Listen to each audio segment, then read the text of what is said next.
Hello everybody, welcome to Review a Day, the video blog where I review movies for you guys. My name is Leland Brungart and thank you very much for joining me. I'm going to do something special today. I'm doing the first annual Review a Day Awards. I'm going to go through some of my favorite performances of the year, some of the biggest surprises, biggest disappointments. I'm also going to say what I think is the worst film of the year. But I wanted to mention really quickly that if you head over to nitpicket.com, there should be links on the left or right of this, or nitpicket.com.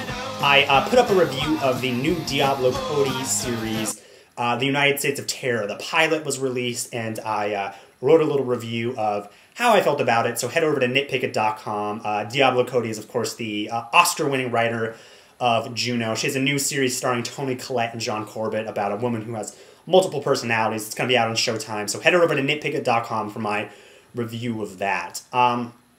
So I'm gonna the categories I have for the awards are my favorite performance of the year, my least favorite performance of the year, the biggest disappointments, the best surprise, and of course worst film. And I'm gonna start off with something positive. I'm gonna talk about my favorite performance of the year. There were so many fantastic performances this year. Sean Penn was fantastic in Milk. Mickey Rourke in The Wrestler was superb. Leonardo DiCaprio blew me away with Revolutionary Road. But my favorite performance of the year has to go to Jean-Claude Van Damme of JCVD. I'm not sure if it's the best performance of the year, but it definitely is my favorite. And it was the one that shocked and surprised me the most. I loved the trailer for JCVD, and I was very excited about it, but the movie hit me on a level that I really wasn't expecting. And it was all because of Jean-Claude Van Damme's pretty superb performance that is incredibly personal and heartbreaking. The big monologue, kind of the rebuttal that he does toward the end of the film, I was really moved, which I really was not expecting to happen during JCVD, but he just looks right into the camera and really talks personally about his drug abuse and all of his wives, and it was a pretty powerful moment that has really stuck with me, and yeah, so I really loved his performance. Next category I'm going to talk about is the biggest disappointments of 2008, and I'm going to divide this among two films. And the first film that I think is the biggest disappointment, that breaks my heart to say it, is, for me, it was The Curious Case of Benjamin Button, which I did enjoy, and I gave a 3 out of 5, but I keep thinking, I'm like, am I overly harsh about The Curious Case of Benjamin Button? Did I go in with unrealistic expectations, expecting this film to change my life? And I don't think I'm being overly harsh. I rewatched the trailer, the first trailer that came out that has next to no dialogue, and it's just kind of all these images from the film. And that trailer is so moving and so powerful. At the end of that trailer, when it's Cate Blanchett walking with the young baby that is Benjamin Button, and she kisses it, my heart breaks when I watch that trailer. And those images are so stunning and beautiful, and they're beautiful in the film, but they take 2 hours and 45 minutes to see basically everything you're shown in that trailer, and it is nowhere near as effective as it is in that trailer, because David Fincher is a fucking amazing director. He really is one of the best directors working, but Eric Roth's screenplay for The Curious Case of Benjamin Button was meandering and pretty mediocre. It's not great. The film is good, but I think considering all of the talent that was involved in that film, I felt really disappointed. The other film that I think probably deserves biggest disappointment more is Oliver Stone's W. And I think it's more of a disappointment because W actually sucks. I think I gave it a 2 out of 5, but I think that film is such a waste of time. I don't understand what he wanted to do with W. I don't think there's anyone in the United States that wanted a fair and balanced biopic about George W. Bush. No one wanted that. I don't even think conservatives who like George W. Bush really wanted that movie. It is a pretty superficial kind of psychoanalysis of George W. Bush, kind of about, trying to live up to his dad's standards. And while I don't necessarily think that's untrue, and that I think that might be very accurate as to what is really going on, it did not make an interesting film. It was a film without any balls. It didn't have anything to say. It was uninteresting.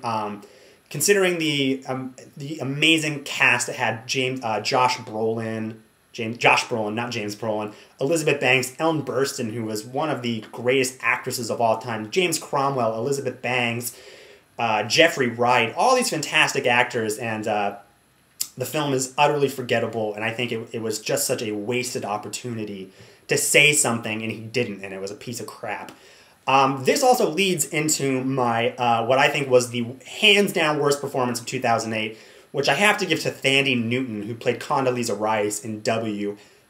She was atrocious. She was absolutely terrible, and it makes me realize that Oliver Stone is actually a pretty terrible director these days. I watched that film, and I am shocked, absolutely shocked, that Oliver Stone allowed her to act that way. He filmed it and then put it into a movie because she is absolutely terrible. It's not funny. It's not humorous enough to be funny, and it's just awkward to watch her performance in that film, which is really sad because I think Thandie Newton is pretty great. She's gorgeous and she's charming, but I think Oliver Stone should have slapped her in the face and just said, just talk like a normal person. Instead, she tried to do this awful Condoleezza Rice impression that was awkward for anyone who saw that film. She was pretty terrible.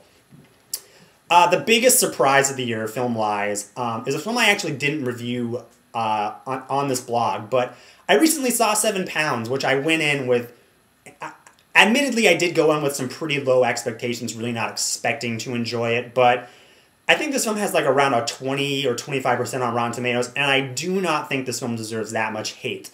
I think the film is kind of sappy and schmaltzy, but I think when schmaltz and sap is done well, I think it's pretty effective, and I was pretty moved by 7 Pounds. I think Will Smith's performance is absolutely fantastic. I think Will Smith needs to do like a small independent film. I think if like Darren Aronofsky got a hold of Will Smith, he would absolutely blow our fucking minds. But Will Smith is a great actor. I think he does a pretty strong performance in that film.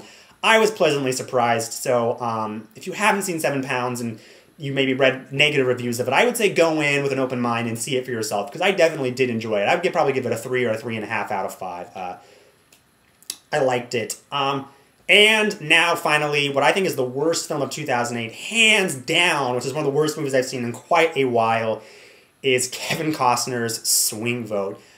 Swing Vote is one of the few films that I've walked out of. I walked out with probably 20 minutes left to go. I went and saw it with my sister and my aunt and my mother, and I fucking hated just about every single moment of the film.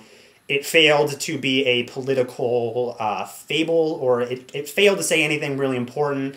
Kevin Costner's performance was not good. It was pretty terrible. It was poorly written across the board. The directing was really bad.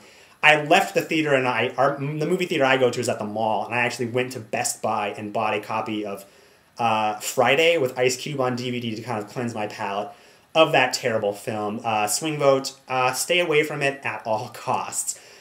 Tomorrow and the day after, I'm going to be posting my top 10 list of 2008, my favorite films. Tomorrow you can look forward to number 10 through number 6, and the day after, number 5 through number 1. Head over to nitpickit.com. I posted a list of all my favorite TV shows and all my favorite comic books. I'm also going to be posting my top 10 list once I'm done with the video blog. Thank you very much for watching, and I will see you guys tomorrow.